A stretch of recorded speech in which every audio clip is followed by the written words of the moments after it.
এই পুরোটা মালিক আমি বেশি বলছি আর তাহলে বেশি দিবে না না তো বসে আছে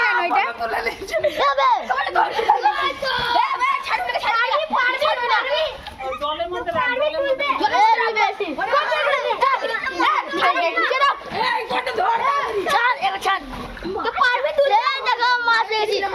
কই দেখি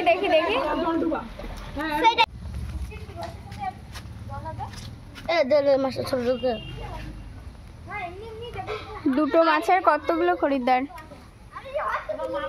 কোন থেকে ভুল যাচ্ছি একটা প্যাকেটের ভেতরে করে নিয়ে যা বড়গুলো কই রে এই যে দাদা তুই কোথায় ছাড়বি তুই মাছ নিয়ে কোথায় ছাড়বি ঠিক ছাড়বো না মেয়েটা বড় বড় লাল করে তো মাছগুলো ছাড়বে দিয়ে আবার বিড়াল নিস আনলে ওদের তুই নেমে ধরবে যা এই মেরে ফেলার জন্য নিস না এর অ্যাকোরিয়াম আছে ওইটাতে ছাড়লে নিয়ে যা তো বেরোন দিলে ব্যাগ দিছিস